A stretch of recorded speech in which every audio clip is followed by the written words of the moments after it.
Hello friends, इस video में आप सीखेंगे potential energy of a dipole in a uniform electric field. ये एक यूनिफॉर्म इलेक्ट्रिक फील्ड है और इसमें रखा है एक डायपोल। देखो, यूनिफॉर्म इलेक्ट्रिक फील्ड कैसे बनाते हैं। डायरेक्शन सेम रहनी चाहिए, उनके बीच की डिस्टेंस सेम रहनी चाहिए लाइंस की। यूनिफॉर्म इलेक्ट्रिक फील्ड बन गया। अब इसमें एक डायपोल रखते हैं। ये डायपोल है जो कि थीटा एंगल बना रहा है इलेक्ट्रिक फील्ड के साथ में। This is minus Q, this is plus Q. हमें इसकी पोटेंशियल एनर्जी बतानी है। अब आपके मन में प्रश्न होगा कि सर इसमें पोटेंशियल एनर्जी कैसे है। माय डियर, आप जानते हैं कि जो पॉजिटिव चार्ज होता है वो इलेक्ट्रिक फील्ड की डायरेक्शन में जाने का प्रयास करता है, जाता है मतलब, तो ये यहां जाने का प्रयास करेगा। ये नेगेटिव चार्ज है तो नेगेटिव चार्ज इलेक्ट्रिक फील्ड के ऑपोजिट डायरेक्शन में जाने का प्रयास करता है, तो वो इधर जाएगा। इस कोशिश में ये दोनों इसके अलाइन होने के, यानी ये डायपोल इसके अलाइन होने की कोशिश करेगा, तो ये इसके अलाइन होगा बिल्कुल इसकी लाइन में। ठीक है, तो आप जैसे इसको घुमाओगे तो इसमें पोटेंशियल एनर्जी स्टोर हो जाएगी। चाबी भरने की तरह, जैसे जो बच्चों की गाड़ी होती है उसमें आप चाबी भरते हैं, तो जैसे आप चाबी भरते हो घूमता रहता है, लेकिन जैसे आप छोड़ते हैं तो वो जो है वो वापस अपनी जगह पे आने की कोशिश करता है। तो जब आपने उसको चाबी दी, यानी आपने उसमें पोटेंशियल एनर्जी स्टोर कर दी है। ऐसे ही जब हम इसको घुमाएंगे तो इसमें पोटेंशियल एनर्जी स्टोर हो जाएगी। हमने वही कैलकुलेट करना है कि कितनी स्टोर होगी। ऑलराइट, तो देखो, इसको घुमाने में एक वर्क डन होगा और वही वर्क डन पोटेंशियल एनर्जी के रूप में स्टोर होगा, तो वर्क डन निकालना है। देखिए, जो वर्क डन होता है dw is tau D theta. D theta एक छोटा सा एंगल है जिसको घुमाने के लिए हमें dw वर्क करना पड़ेगा। अब आपके मन में प्रश्न हो सकता है कि सर ये फॉर्मूला कहां से आ गया। तो क्या आप इस फॉर्मूले से अवगत हैं। dw is equal to F D R. ये लीनियर मोशन में होता है। जो काम फोर्स लीनियर मोशन में यानी स्ट्रेट लाइन मोशन में करता है, वही काम टॉ एंगुलर मोशन में करता है। जो काम डिस्प्लेसमेंट लीनियर मोशन में करता है, वही काम थीटा एंगुलर मोशन यानी रोटेशनल मोशन में करता है। तो इस तरह से ये फॉर्मूला आ गया है, तो ये इस तरह से आप इसे याद रख सकते हैं। ठीक है, जब आप वर्क निकालेंगे तो ये हो जाएगा integration θ1 to θ2 tau D theta. अब हमें टॉ निकालना है। तो देखो, जब हम फॉर्मूला लिखते हैं उसमें जो जो चीजें हैं अगर हमें वो दिखें, उससे एक बार आइडिया लग जाता है कि हमें निकालना क्या है। तो सबसे पहला काम हमें निकालना है टॉ। अब देखो, टॉ क्या होता है। टॉ इज टॉक। टॉक जो होता है वो होता है आइदर फोर्स, यानी चाहिए इसमें फोर्स ले लो चाहे इसमें फोर्स ले लो। फोर्स होता है QE इंटू इनके बीच की परपेंडिकुलर डिस्टेंस। तो बिकॉज ये 2a है और ये थीटा है, तो ये 2a साइन थीटा हो जाएगा। और इस तरह से जो टॉक है, देखो आप इसको इससे मिलाएंगे तो ये तो होता है P, ये हो गया E और ये हो गया साइन थीटा, तो ये तो आ गया टॉ।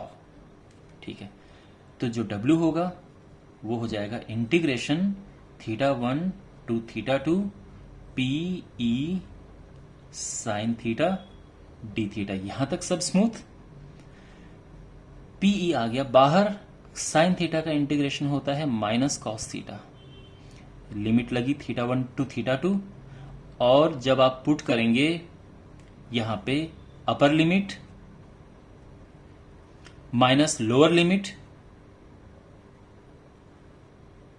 और बाद में थोड़ा सा इसको सही तरह से लिख के, यानी cos θ1 माइनस cos θ2, ये आ गया। और ये जो वर्क डन है पोटेंशियल एनर्जी की फॉर्म में स्टोर हो जाता है, तो मैं U लिख रहा हूं इसे। ठीक है, अब आपको पोटेंशियल एनर्जी अगर किसी, देखो ये तो ऐसा है ना कि पहले ऑलरेडी θ1 एंगल पे था, फिर θ2 एंगल पे है, तो आपने घुमाया, तो इस घुमाने के प्रोसेस में कितनी एनर्जी उसमें स्टोर हुई है।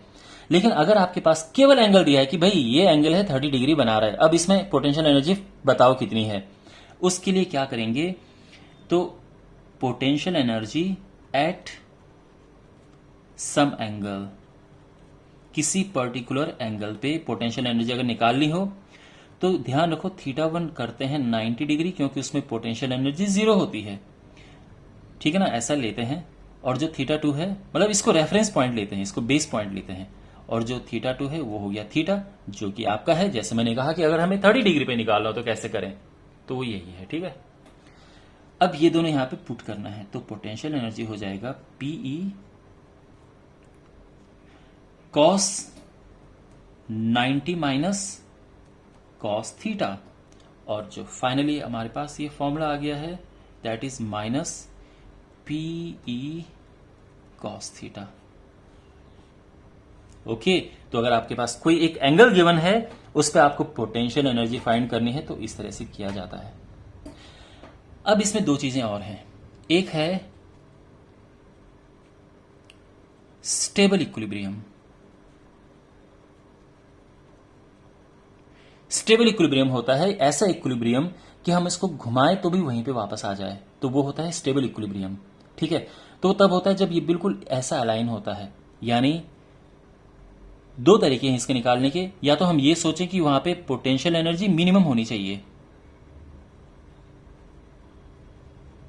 अब सोचो पोटेंशियल एनर्जी मिनिमम कैसे होगी, यहां पे जब थीटा आप 0 डिग्री रखेंगे तो मिनिमम हो जाएगी। क्यों? उस केस में पोटेंशियल एनर्जी होगी माइनस पी ई, क्योंकि कॉस 0 1 होता है, ये है, और ये सबसे मिनिमम पोटेंशियल एनर्जी होती है। अगर आपको पता करना है अनस्टेबल इक्विलिब्रियम, अनस्टेबल,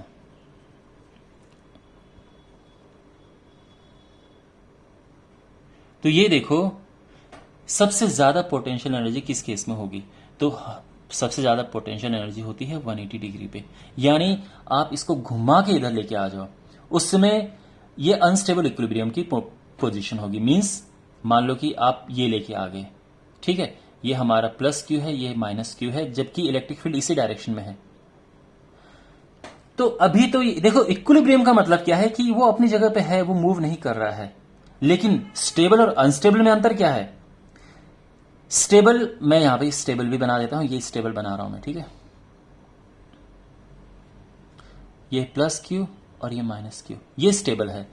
अगर आप इसको मूव करते हो तो वापस यहीं पे आ जाएगा, ये स्टेबल है। ये अनस्टेबल है, ये अलग बात है कि अभी तो कहीं नहीं जाएगा, बिल्कुल ऐसे ही रहेगा, ठीक है, कहीं नहीं जा रहा है। कि उसका रीजन ये है कि ये फोर्स इस तरफ है, इसका फोर्स इस तरफ है, बिल्कुल इक्वल एंड ऑपोजिट है ये।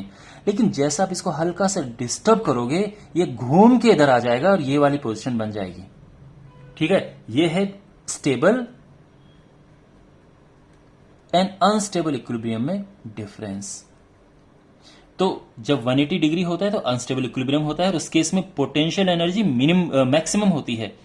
पोटेंशियल एनर्जी इज मैक्सिमम, और वो कितनी होती है देखो, माइनस पीई कॉस 180 माइनस 1 होता है,